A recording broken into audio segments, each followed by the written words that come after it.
मैं election contest करूंगा। और एक और मैसेज यहां से देना चाहता हूं, एक और मैसेज देना चाहता हूं। वो कहते हैं कि जो करे नस्लों का बंटवारा, वो कभी भी जो है वो रैबर नहीं होता है, वो ढोंगी होता है जो नस्लों का बंटवारा करता है। लोगों का कहना है कि एक र्यूमर भी फैल रहा है कि इमरान जफर साहब सिर्फ अपना टेन्योर कंप्लीट कर रहे हैं, जो डीडीसी का इनको टेन्योर मिला है, उसके बाद असेंबली इलेक्शन नहीं लड़ने वाले। देखिए मेरे वालिद साहब, आज जो भी मुझे नाम मिल रहा है, जो भी मुझे काम मिल रहा है, वो मेरे वालिद साहब की बदौलत मिल रहा है। और मैं ये भी आपको कहूं कि शायद आप मेरे वालिद साहब को इतने अच्छे तरीके से नहीं जानते होंगे। आप अपने वालिद साहब से पूछना या अपने बड़ों से पूछना कि मेरे वालिद साहब ने जिंदगी में कोई कुर्सी में बैठने के, मतलब किसी भी कुर्सी में नहीं बैठे, लेकिन बुरे दौर में मेरे वालिद साहब चप्पल पहन के अपने लोगों के साथ चलते रहे। 2008 में 2008 में उनने आजाद साहब के कहने पे कि आप अपना बेटा मुझे दे दो, उसको सियासत में आगे करो, और जफर साहब आप पीछे हट जाओ। मेरे वालिद साहब ने अपनी 25 साल 30 साल की सर्विस को अपने बच्चे पे कुर्बान कर दिया।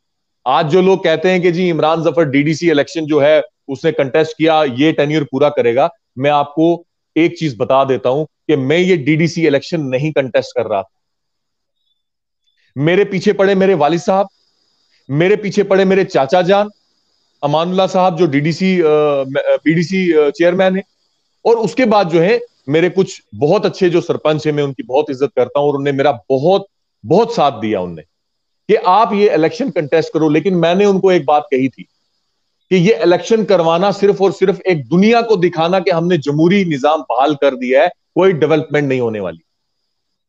जी। ठीक है, आज जो हम प्रॉब्लम फेस कर रहे हैं, हर चीज जो हम फेस कर रहे हैं, मैंने कभी डीडीसी का इलेक्शन लड़ना ही नहीं था। मेरा आज से 2008 से लेके 13-14 साल हो गए जनाब, इंतजार था कि मैंने जिंदगी में एक बार असेंबली इलेक्शन कंटेस्ट करना है। जीत और हार मेरे रब के हाथ।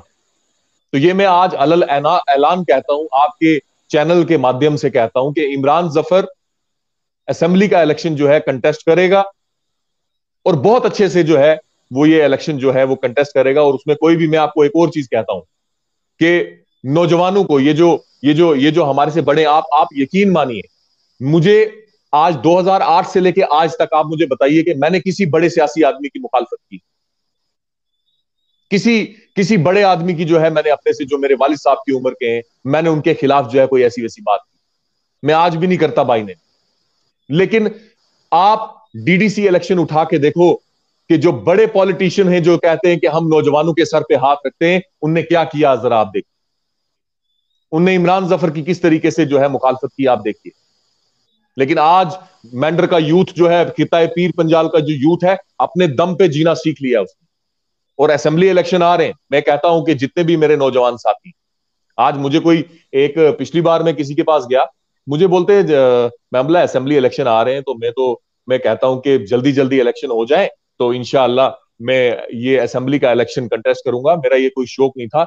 मुझे आगे से वो जनाब क्या कहते हैं पता है आपको, कि कोई बात नहीं, हम आपके वालिद साहब से बात कर लेंगे, वो छोड़िए, हम देख लेंगे क्या करना है क्या नहीं करना। मैंने कहा वालिद साहब नहीं, वालिद साहब ने मुझे आगे कर दी है, ये फैसला मेरा है, ये जिंदगी मेरी है। अगर मैं अपने फैसले खुद ना ले सकूं तो मैं लोगों के बारे में क्या फैसला लूं। जी।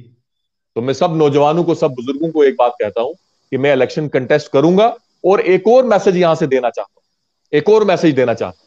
वो कहते हैं कि जो करे नस्लों का बंटवारा, वो कभी भी जो है वो रैबर नहीं होता है, वो ढोंगी होता है जो नस्लों का बंटवारा करता है। खिताए पीर पंजाल की आवाम, मेंढर की आवाम, एक हो जाओ। एक क्या हो जाओ, जात बिरादरी से ऊपर उठ के आप जिसको भी मौका दो। आज आज नौजवान है, मेरा मेरा छोटा भाई है जीशान, ठीक है, वो भी इलेक्शन मुझे लगता है कंटेस्ट करेगा। उसके बाद रफीक साहब का बेटा है, ठीक है, मेरे से बड़े नदीम भाई, या जो भी उनके दोनों भाई हैं, उनमें से कोई एक इलेक्शन कंटेस्ट करेगा।